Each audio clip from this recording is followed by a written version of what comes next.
Raidījums taps sadarbībā ar vadošo biznesa laikrakstu Dienas bizness. Diskutēt aicina Hipotēku banka un Zvērināta advokātu birojas BDO, Zelmenis un Liberte. Vai mums ir cerības ievēlēt šajās vēlēšanās kompetentāku Saeimu? Uz diskusiju par šo tematu esam aicinājuši Latvijas Tirdzniecības un Rūpniecības kameras valdes priekšsēdētāju Jāni Enziņu. Labvakar! Labvakar! Ekonomistu Juri Cepuli un Zvērināta advokātu Jāni Zelmeni.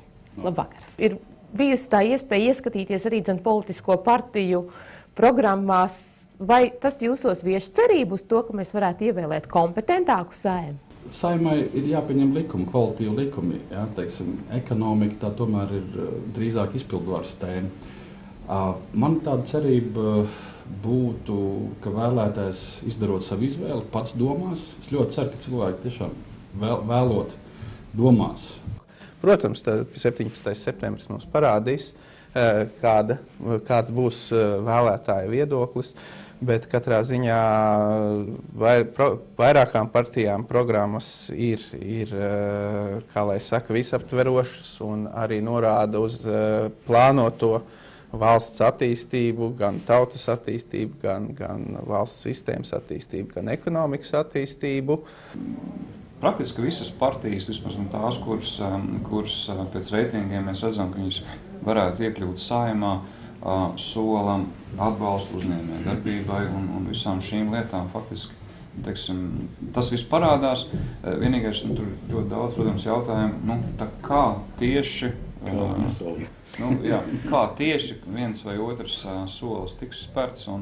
Es šajā to gudro un paliekošo visā mazliet histēriskajā runāšanā par progresīvo nodokli saskatu to, ka sabiedriskā doma ir aizgājusi līdz punktam, ka mēs sākam domāt, kā tas ir, ka vienam, teiksim, mēnesī 100 000 ienākums un vienam ir 100. Un ja mēs katrs samaksājam par 25%, tad faktiski iznāk viens samaksājas 25, otrs 25, bet vienam paliekot dzīvot 75 000, otram 75 lati. Un vai tas ir taisnīgi, vai tas nav taisnīgi?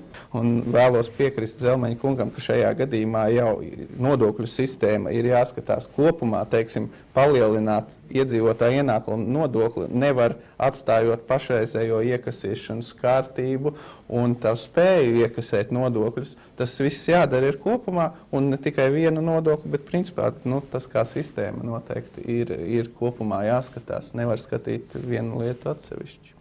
Mēs ļoti ceram uz divām lietām. Pirmā lieta, ka nevienam neienāks prātā darbspēka nodokļus vēl paaugstināt. Ir dažādas apņemšanās tagad pēdējā laikā izskanējušas un pat parakstītas, ka darbspēka nodokļu uz augšu necelsies. Mēs ļoti gribētu nonākt tur, ka pēc 3 gadiem mēs varbūt sēdēsim šeit un es varēšu teikt, solīju, un tiešām 3 gadi pagājuši, var ticēt, politiķiem var ticēt, reāli, Un šīs funkcijas, viņas ir miedarbībā. Nevar runāt tikai par kaut kādu stimulēšanu, caur kaut kādu likuma samazināšanu, jo, tad, saprotams, būs caurums, un tas jāatver kontekstā. Un trešā, ko es pieminēju, tā ir šī sociālās izlīdzināšanas funkcija, respektīvi, kurus mēs aizsargājam, no kuriem paņemam un kurus mēs mēģinām aizsargāt. Un tās ir, man liekas, 3 diezgan tādas kapitāls, vaļveidīgas lietas, kuras vienmēr ir jātur prātā. Un tad, jebkurš jautājums ir jāsadala par šīm 3 kaudzītēm, un tad jāskatās, vai jēga tur vēl paliek.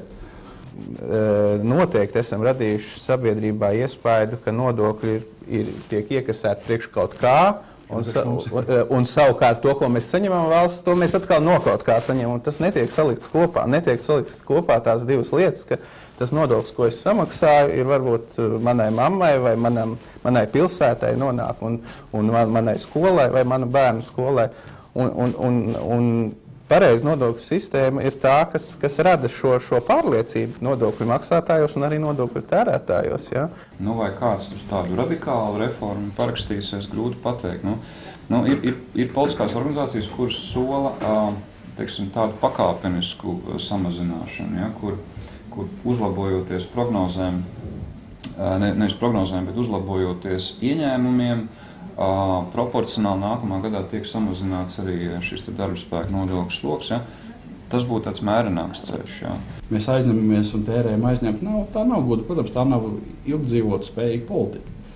Bet kurš no tiem politiķiem spēj to izdarīt, kaut vai šo mazumiņu? Protams, viņi visi sacenšas, lai dabūtu šīs pensionāru balsis, un lai viņi turpina sacensties.